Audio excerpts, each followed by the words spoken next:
Hey learners, welcome back to my channel English Learning Simplified. The topic with which we are going to start today are the features of Anglo-Saxon poetry, but before that, I will give you a brief introduction of the period. Anglo-Saxon were a cultural group that inhabited much of what is now England and they spoke Old English. So the Anglo-Saxon period usually falls in the pre-Chaucerian period and is also known as the Old English period because of the language that was used in that period. So, the features that are evident in the limited Anglo Saxon poetry, number one is of sacred themes. So, the Anglo Saxon poetry usually dealt with Christian and pagan themes, and usually it has a lot of symbols that represented Christian and pagan religion. Another feature that is evident in Anglo Saxon poetry is a passion for war.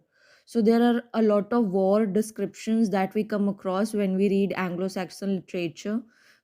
Because of the limited themes, and there were no kind of modifications in the theme at that time. So, uh, the theme that we will come across while reading Anglo Saxon poetry are usually sacred and that of war.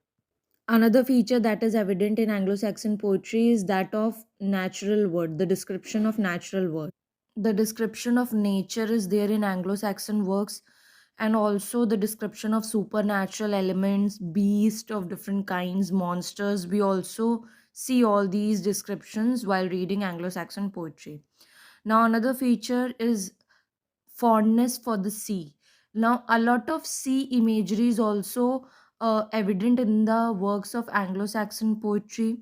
For example, we can take Beowulf, or we can take some of the Exodus texts. In that, sea imagery is very prominent. So, a fondness for the sea is also a feature that we see in Anglo Saxon poetry. Now, another important feature of Anglo Saxon poetry is that there is no concept of end rhymes in Anglo Saxon poetry.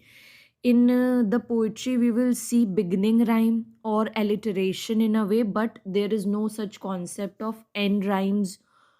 And also, the lines in Anglo Saxon poetry are of irregular lengths.